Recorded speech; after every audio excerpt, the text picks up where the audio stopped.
Hello and welcome again to Not Fake News. Don't forget to share, subscribe, and smash that like button.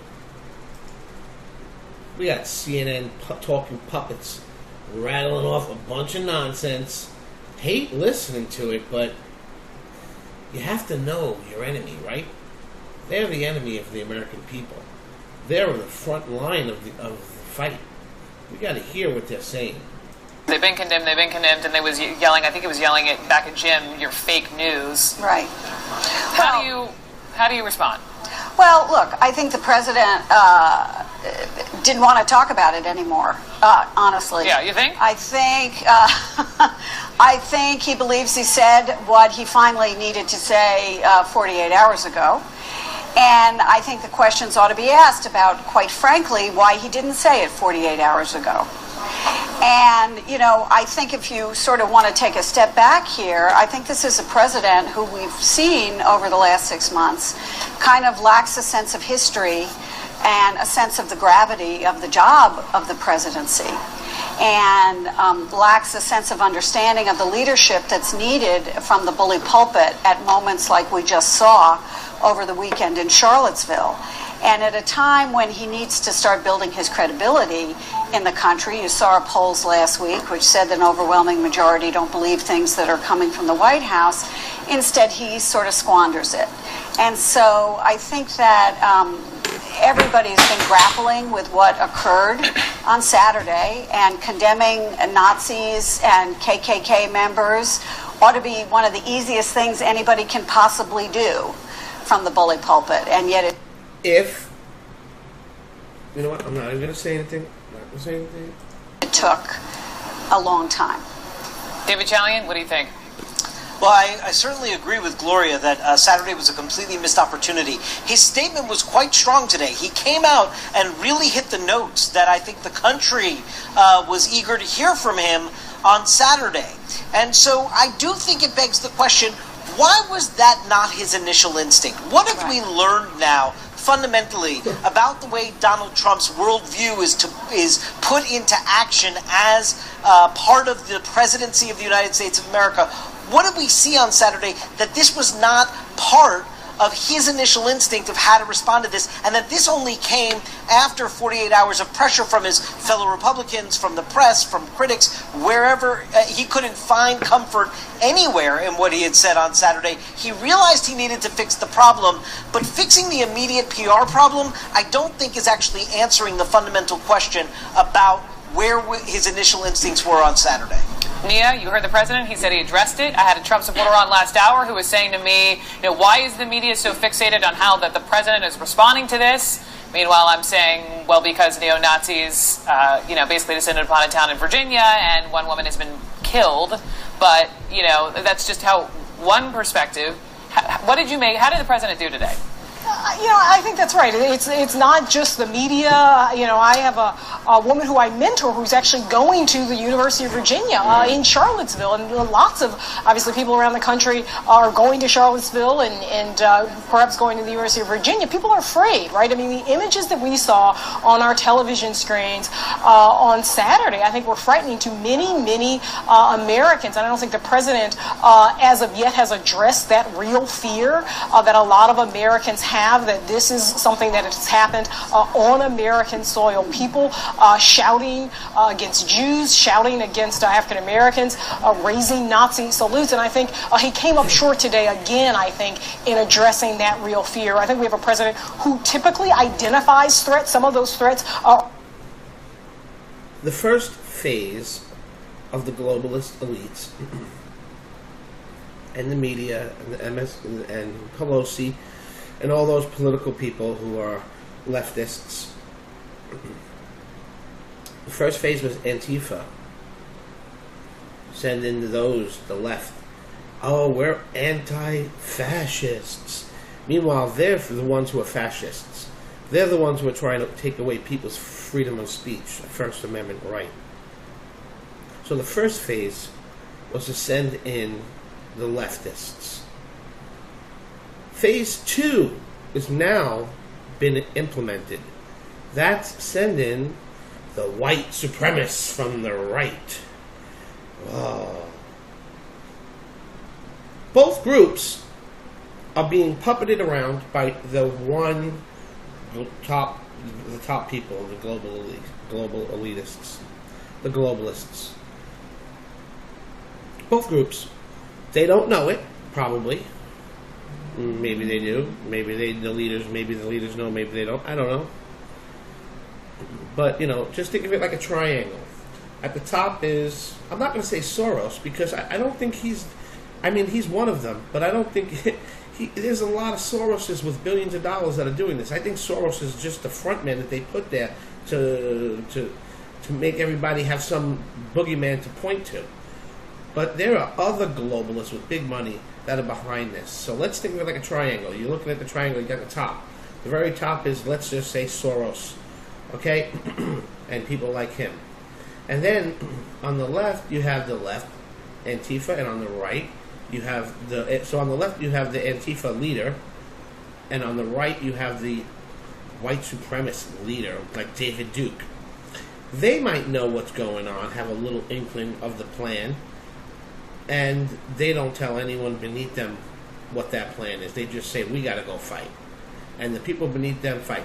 All the Antifa, everybody's being paid. I think the people on the left, on the right of the triangle, you have people being paid from, like, David Duke was probably paid a lot of money. Or I'm assuming, I don't have facts on that, but you get my point. They're getting paid. The left leaders are getting paid. The money's going down the track to everyone else, and the one person on top will pay both people. And that's what I think this is. I think this is phase 2. And there's nothing we can do about it. It's not real. They're not real people that are upset. People on the left, I don't really believe that they're upset. I don't believe this newly come out, a Nazi thing that's come around. I don't believe that's a real thing. I don't believe it's grassroots. I don't believe Antifa is grassroots. So now that you know what I'm telling you, what do we do about this? What do? We got the media, which I believe is part of this and knows it, and they don't mention anything when people get run over all over the country, but when they think it's a white nationalist, they don't stop talking about it.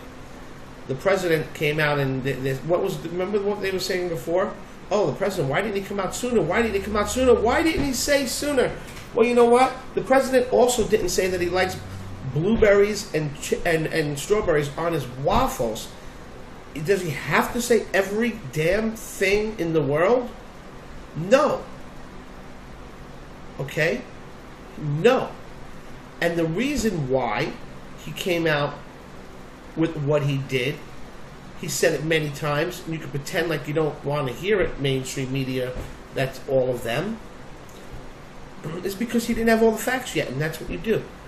He didn't have all the facts, so he only gave a small speech. When he got all the facts later on, he gave a better speech. Case closed. Why waste your hour of airtime talking about that when we need to be talking about fixing America? If you're at least not going to, stop with this crazy coup that I believe is happening. First phase is Antifa. Second phase is the white nationalists. That's where we are right now. I believe martial law is coming at the final stage.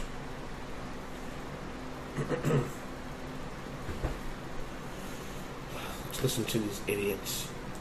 Or imagined, right? I mean, this idea that all of these people voted illegally, for instance, and then he addresses those, right? I mean, this whole idea that illegal immigrants have committed crimes. He's talked about that, and he's sought to address them in real ways and policy prescriptions. And I think people who heard him today might still be waiting on what the real policy prescriptions are that might come out of this. How big a threat are these white supremacist groups? I mean, those were no threat at all. Nothing's happened with the KKK or white supremacists in 30 frickin' years.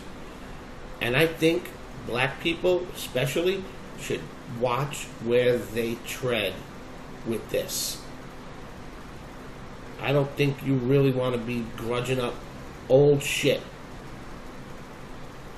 that's already gone. Gone. It was gone. Okay? It was gone.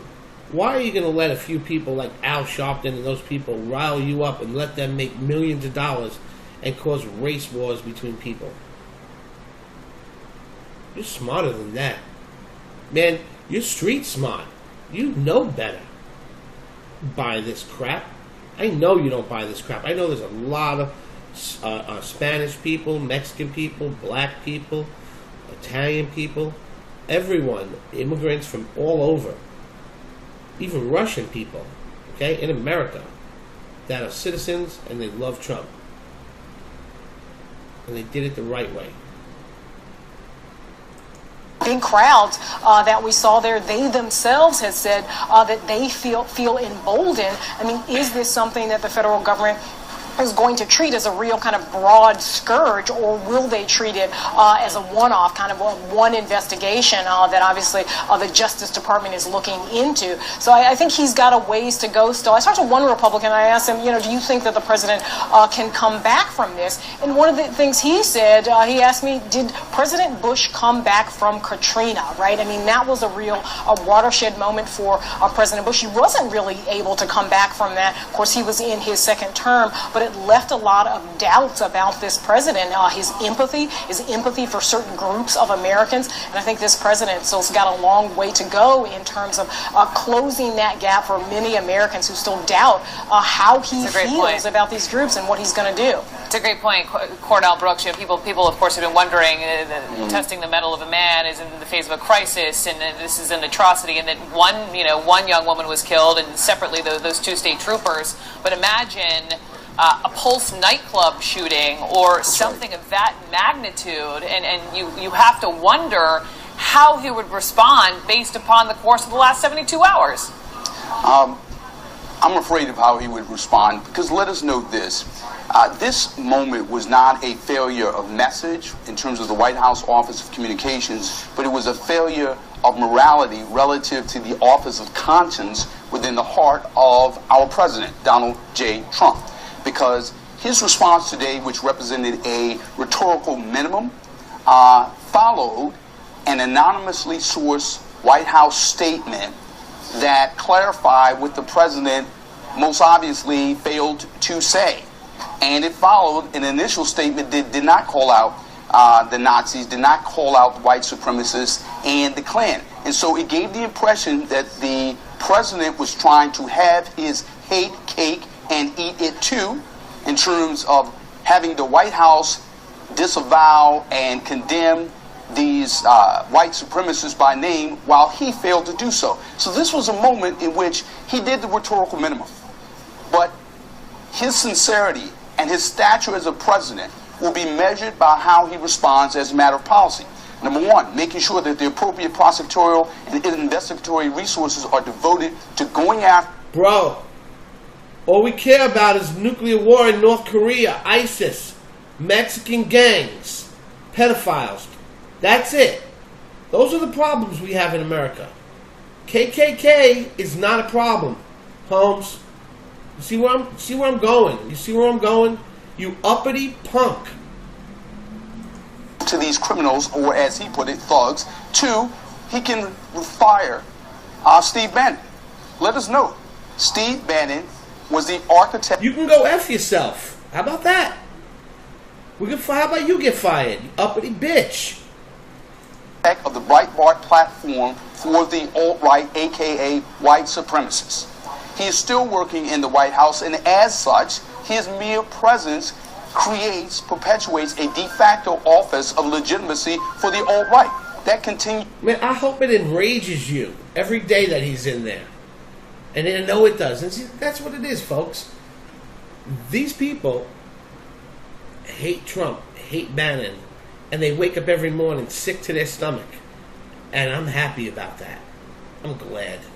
I'm going to put some light on that guy right there. As we speak. So he can fire Steve Bannon. He can make sure that the Attorney General goes after these criminals, or this criminal, and any others who are posing a violent threat to the U.S. And he can use his office as both a moral bully pulpit but more than that, an office that takes a clear stand against bigotry, anti-Semitism, and let us not forget misogyny.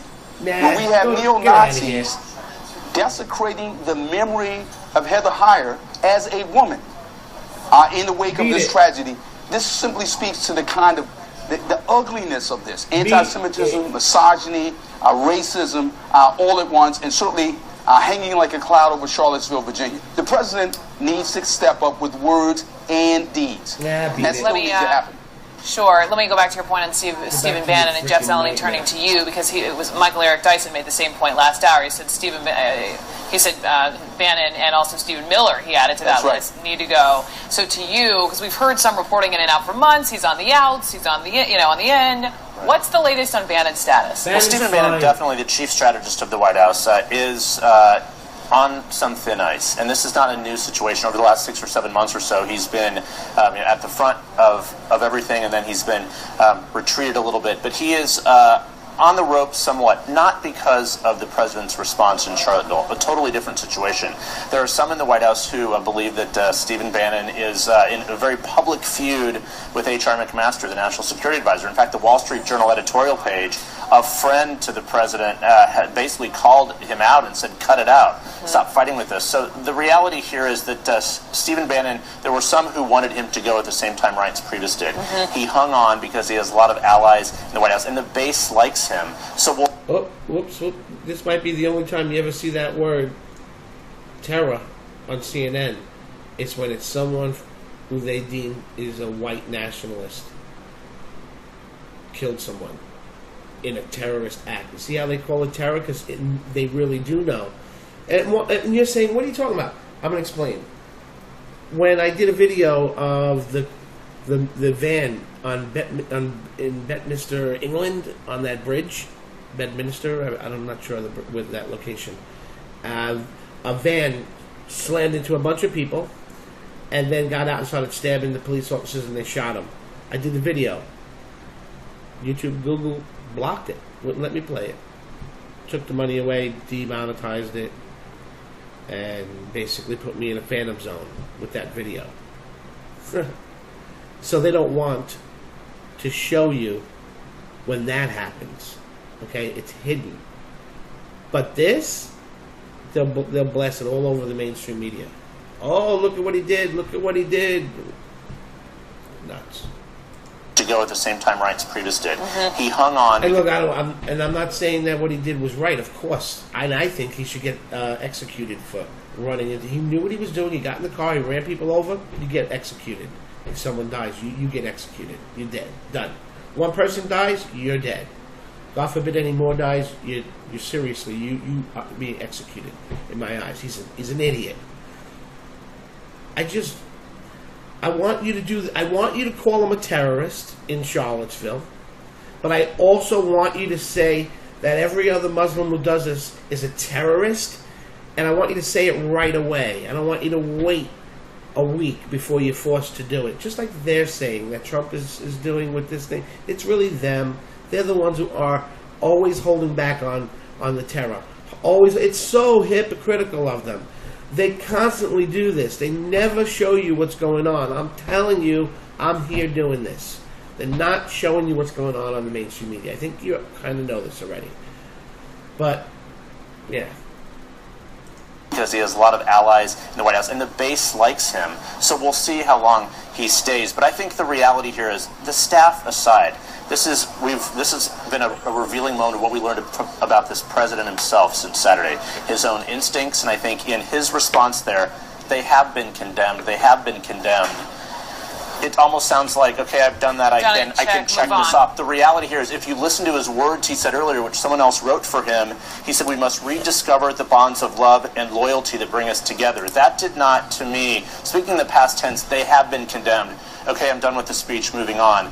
we'll see how much of a teachable moment this becomes that the president really, I think, could benefit from in a great way. He could bring people together and people who liked him and wanted him to succeed. So I think that was a revealing exchange with our own Jim Acosta there by suggesting this is a done deal. But then after he said it's been condemned, it was that odd moment where he's yelling at Jim.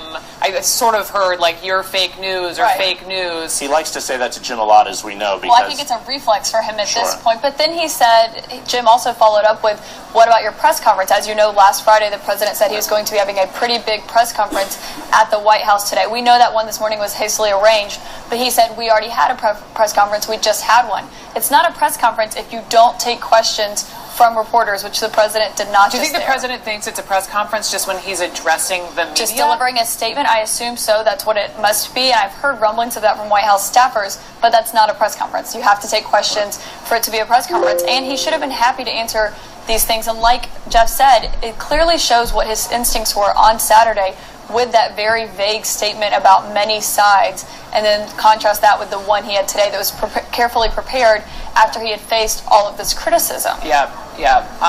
Also today, the reticence has been criticized, but then he took to Twitter this morning, Gloria. We know that the CEO of Merck, Ken Frazier, he has quit now the President's Manufacturing Council over this response, and then not minutes later, the president lashed out on him. This successful African American CEO lashes out on him on Twitter. Was that a revealing moment for you? Well, sure, because it took him less than an hour to respond to Frazier leaving a council, was it a manufacturing council or a business council with the president, and took him less than an hour to respond and criticize Frazier, but took him more than 48 hours to deal with this. And this is a president who is never slow to criticize people he thinks are doing him wrong. Whether it was during the campaign, calling Marco Rubio names or Ted Cruz names, or calling Ken Frazier out this morning, and Frazier left because of the president's lack of response.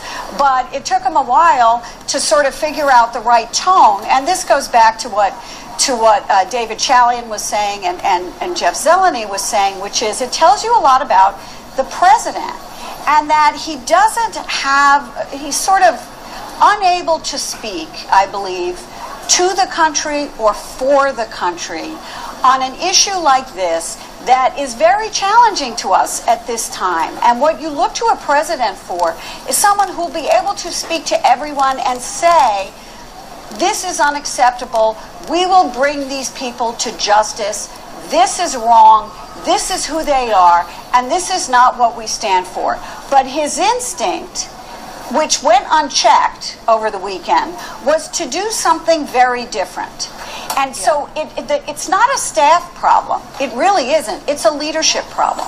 How does he then, just listening to you, and David Chalian, let me go to you, not only is it the CEOs are coming out, you have members of his own party coming out. Talking to Carl Bernstein a bit ago, he was saying he's talking to Republicans, they feel like this is you can't turn back from this sort of moment. I mean, how does he move forward and unite this country? I do think we saw a pretty significant break of his fellow partisans, Republicans on Capitol Hill this weekend. I think you will see, we're already starting to see, some praise for his remarks today from those folks to try to help turn the page on this moment a bit politically for him. But you don't see some groundswell. These people they have an agenda. Their agenda is to, I'm just going to let this guy finish what he's saying and then I'll tell you. Right now of statement after statement coming out praising what he did this morning. You'll see some kind words from him, but I don't see those critics from Saturday now just completely dropping their criticism. It was a bit of an earthquake of a moment in terms of understanding, as Gloria was saying, his instincts. But Brooke, I do think there's an important political point here for the president, which is he's already at a huge deficit with the American people on these issues, on the stature of the presidency, on his ability to unite and not divide. Our poll last week showed 2-1 Americans are against him on these areas. So this is already a leadership deficit for him, and can't trust your polls. He dug his hole a little deeper this weekend. He doesn't give a shit. Let me explain something. They have an agenda. Their agenda is to say, terror, terror, this white nationalist, oh my God, he ran people over, oh my God. Let's not talk about the death and all that and what this man deserves and how much prison time he deserves and how he should be executed, like I said. Let's just talk about how Trump didn't say enough. Do you see how that's weird? And why they care about it more than the death of that girl? Where is the picture of the girl who died? Where is the story of her life? Which is probably what they're going to have do a thing on, which is fine. But where is this murderer? And what horrible things are happening to him in jail right now? I'd like to hear that. I'd like to hear about a lot of what he's going to go through in the prison, the sentence he's going to get. But you're just talking about that. Now your agenda is to push this white nationalist thing hard as you can. We get that. But Trump doesn't believe that, I don't think. I think he thinks what I'm thinking, that this is a setup from the left and the right, and that, like the triangle I was talking about, they're puppeting both sides. And I think he believes that. And these people here are just angry that Trump's not buying that, and he's more or less saying, nope, we're going to investigate this. Because you remember in his speech he said, we're going to investigate it. We're going to find out. Because there's something going on between both of them. You remember what he said? Okay. So that's why they're angry. They just want to push white nationalist terrorists on you. And watch the video I just did before this, the one with Nancy Pelosi is stopping a white nationalist rally, and it turns out they're all like Spanish and black and just brown people at the rally, and only one of the speakers is white. But still, they're white nationalists, and they're going to be riots and everything going down there because she went out and screamed, they're white nationalists. What happens if you run into a movie theater and yell fire and people die? You're the person who yelled fire is responsible, right? Well, Nancy Pelosi is responsible for anything that happens, in my opinion, at this San Francisco rally. And these people, they're responsible for anything that happens pertaining to they have blood on their hands, and I feel, because they're pushing, they're making people crazy with lies. They're lying right now to you. They're lying. These are bad people, every single one of them. I wouldn't be surprised if each and every one of them has a criminal background that, not like major, but like something that was hidden and they got on them. I'm telling you that you don't get this job if you're a nice person. You only get this job if you're a creep. I would never be hired. I would never even be asked to work there. They know. They know. I would never conform to their ways. And I've done nothing wrong in my life. So they got nothing ever on me. And, that's... my point is I'm the opposite of what they want. A real patriot. Someone who just wants you to be happy. Go to the movies with your friends and not worrying about being blown up. Make money. Get a girlfriend. Get married. Have kids. Buy a house. The American dream. That's all I want. I don't have a problem with black people. I don't have a problem with Spanish people. I don't have a problem with anybody. I do have a problem with illegal immigrants because now my eyes have been opened and I understand that they really are hurting America money-wise and culture. And not really culture, but maybe culture. And the Muslims coming in here, not assimilating correctly. You have to assimilate. If you come to America, I'm sorry, you have to learn English and you have to love Americans and you have to want to be American. You can't come to America to try to, and continue doing your Sharia law. I know it's hard. That's terrible, right? How could I go from that to that? Well, then don't. Stay there. Make Iraq great again.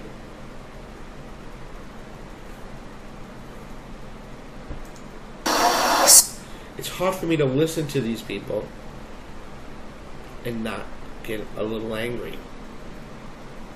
It's been a while since I watched this. I wonder if anybody's even going to watch this that watches my channel. I doubt it. Because look how long. I mean, I literally, I'm doing the video and I want to just shut it off right now. I can imagine you guys just like, click, out of here. Because they're just horrible.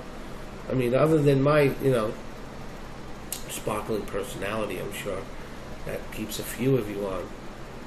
Alright, let's go on. I'm just going to shut up and let them spew their hatred and basically be very un-American. Because they're what? The enemy of America. So then Cornell, on the digging deeper, and we mentioned Ken Frazier, but it is interesting to see the number of CEOs coming out against the President of the United States, against racism and his response today. Absolutely. The reality is, the moral reality is, this is not about Democrat or Republican, about blue collar or white collar. This is profoundly about American values. And where you have neo-Nazis, Klansmen, and white supremacists descending upon the University of Virginia, an extraordinary institution, and literally desecrating that campus and that community with this violent extremism, and where you have the president who's slow on the trigger. He responds in a nanosecond with respect to Ken Frazier acting as a matter of conviction and conscience to his moral failure. But he takes an eternity, a political eternity, to respond to a young woman being killed on the campus. Because that requires some finesse and some... You have to tiptoe on that. You don't want to say the wrong thing. It's a horrible thing. You want to make sure you say it right. What happened to that girl when she got run over is the most horrible thing in the world. And it means a lot. I don't even know what the other thing was. And I'm sure it was nothing compared to that. It probably meant nothing and is nothing. That's why Trump attacked it right away. I really don't see why we're still talking about this. Being killed in Charlottesville, Virginia. This is a profound failure of public and personal morality, and it demeans the stature of the presidency, where we have a president engaged in this kind of conduct. And so this is a serious moment. It's a serious moment, and it goes beyond anything his advisors can tell him. This is not a public relations problem. This is not a matter of polls. This is a matter of conviction. And the fact of the matter is, people want to look into the eyes of the president and see character, and see a soul, and see somebody who cares about them and cares about all of them. Democrat, Republican, Latino, Asian, African American, Jew, Gentile, whoever you are and wherever you come from. You want a president who literally cares about people. And what we saw over the last couple of days is a heartlessness that is frankly very disturbing. It's also... Does anybody really believe that this guy or any one of them truly believes what they're saying? You think they believe their own lies now? A matter of safety and security, right? I mean, right. The Nazis and the white supremacists, after this incident, they essentially said to they said, Americans, we're coming back. We're coming back. You can expect right. more of this. So we'll see what the White House... See there? Do you see? You see, guys and girls. When I say guys, I mean guys and girls. House's what Donald Trump's response to this. I think those folks, if you listen to what they say, they see in Donald Trump an ally in the White House, right?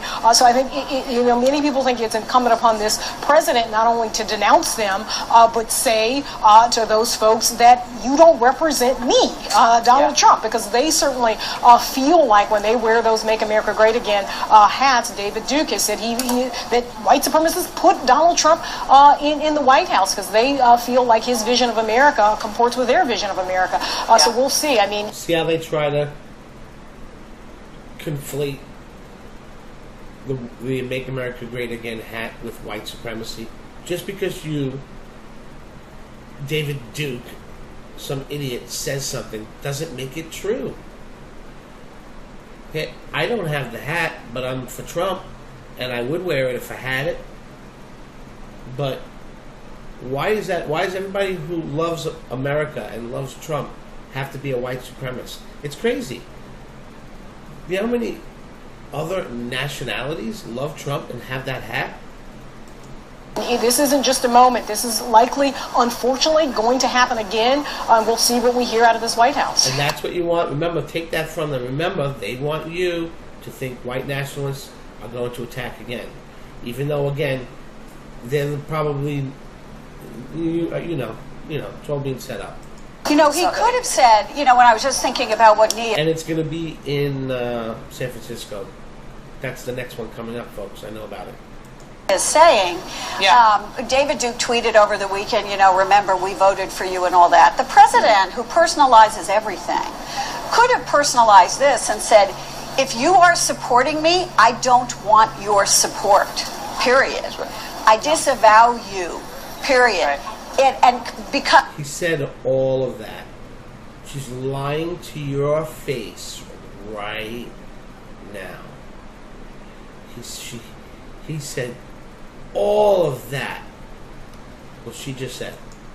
Because David Duke said that. So why not respond to that? And he even responded to the David Duke thing. Say, I don't want you to support me. Go away. He said that. Well, he still has time. He still has time. No, he already said that, and you know that. You know it. To come down on them, and Nia's right. These folks are saying we're coming back. Do I have to prove it? No, you know what? I'm not even... Google it. Google his speech on Charlottesville. Here's hoping that they won't. What happened in Charlottesville was tragic, but just a soul incident. We'll see. We'll be watching. Everyone, thank you so much. I appreciate all of you. As we're watching, also just the investigation unfold in Charlottesville, the suspect there.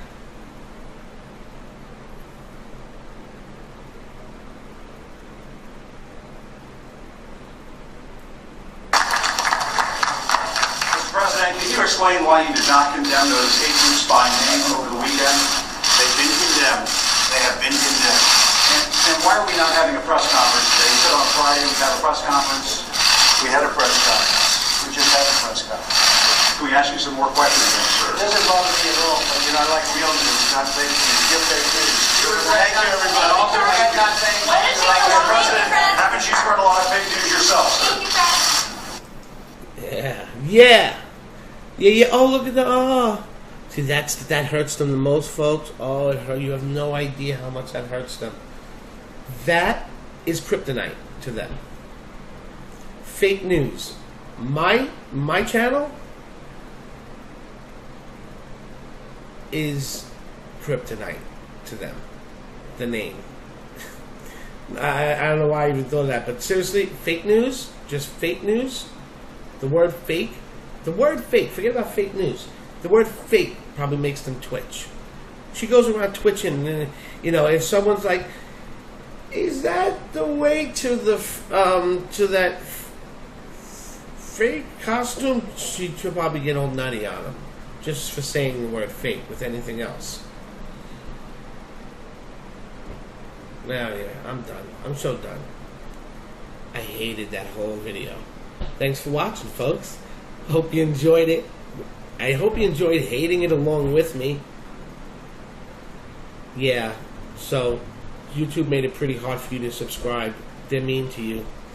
Now it's a whole big ordeal. Now you got to click subscribe. Before you just click subscribe, it was done. Now you got to click subscribe, hit the bell, hit the box, says notification, and press save. And then go all the way around the mulberry bush. That's fun, right? So it's subscribe, bell, box, save. Then you can be subscribed to our channel. So they messed with you. They made it harder for you to subscribe. Why? I don't know. Maybe it's because they don't like you. No, I'm kidding. They probably don't, though. But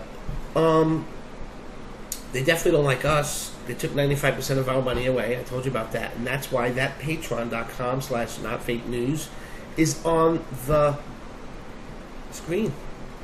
That's why it's there. Because they took our money. Big companies took their money, out their ads off of videos like us. Not just us. When I say they took our money, yes, they took out 95% of Not Fake News' money that we were making with YouTube and Google. They took it. YouTube owns Google. You know that, right? So they took it. And they took a lot of other people's money as well. So it's important that you support your alternative media groups, news people like us. Because without us, seriously, you're left with Fox, and you see that they're trying to take Fox away too, right? And while I'm at this, I realized the other day, hey, Mr. Trump, President Trump, you might have heard of us, you might not have, most likely no. We could seriously use some support here. Seriously. Here's an awesome way for you to contribute. I don't mean even to, and I'm just saying to help the channel, help the alternative news channel got people out somehow. Please. That's it, folks. Have a nice day. Thanks for watching. Don't forget to share, subscribe the way I told you, and smash that like button like Hillary does Blackberries and email servers. She just wrecks them. Like the Tasmanian devil. You drop her in the room, and this is not just with her servers and her emails or her phones. You just drop her in a closet with a bunch of phones and stuff, and she just spins in like crazy and just knocks the hell out of everything. It's crazy. Within seconds, she's like a blender.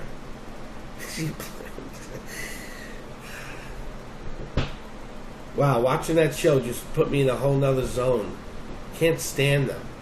Can't stand you. Like Costanza. Thanks, folks. Bye-bye. Media and MS and Pelosi and all those political people who are leftists. The first phase was Antifa. Send into those, the left. Oh, we're anti-fascists. Meanwhile, they're the ones who are fascists.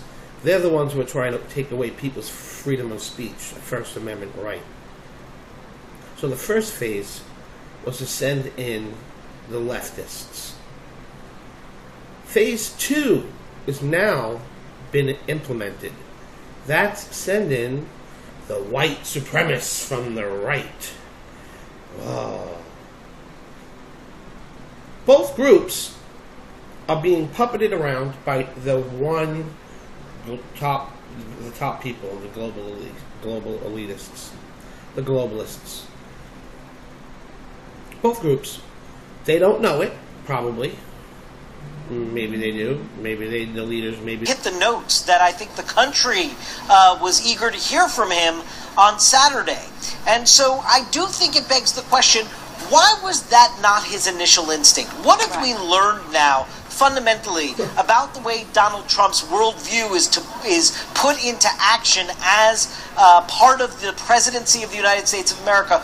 What did we see on Saturday that this was not part of his initial instinct of how to respond to this, and that this only came after 48 hours of pressure from his fellow Republicans, from the press, from critics, wherever he couldn't find comfort anywhere in what he had said on Saturday. He realized he needed to fix the problem, but fixing the immediate PR problem, I don't think is actually answering the fundamental question about where his initial instincts were on Saturday. Nia, you heard the president. He said he addressed it. I had a Trump supporter on last hour who was saying to me, why is the media so fixated on how that the president is responding to this? Meanwhile, I'm saying, well, because neo-Nazis, basically descended upon a town in Virginia and one woman has been killed.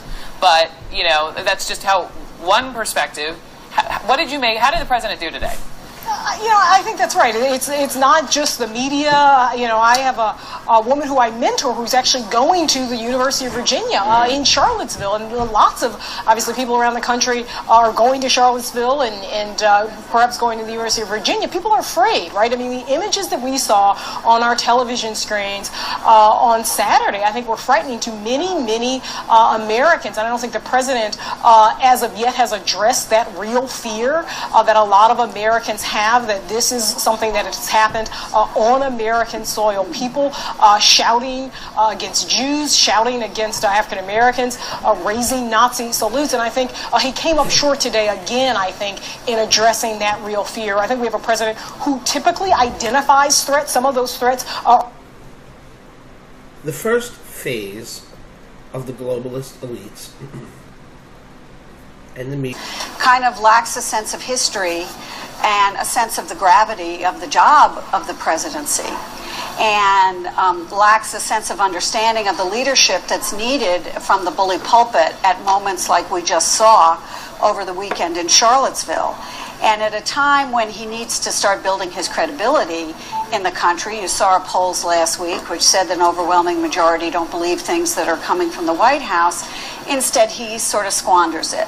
And so I think that everybody's been grappling with what occurred on Saturday, and condemning Nazis and KKK members ought to be one of the easiest things anybody can possibly do from the bully pulpit. And yet you know what, I'm not even going to say anything. It took a long time. David Chalian, what do you think?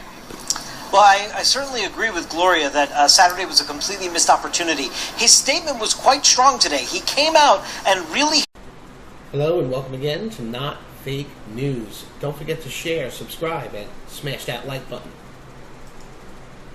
We got CNN talking puppets, rattling off a bunch of nonsense. Hate listening to it, but you have to know your enemy, right? They're the enemy of the American people. They're on the front line of the fight. We got to hear what they're saying. They've been condemned, and they was yelling, I think it was yelling it back at Jim, you're fake news. Right. How do you respond? Well, look, I think the president didn't want to talk about it anymore, honestly. Yeah, you think? I think he believes he said what he finally needed to say 48 hours ago. And I think the questions ought to be asked about, quite frankly, why he didn't say it 48 hours ago. And, you know, I think if you sort of want to take a step back here, I think this is a president who we've seen over the last 6 months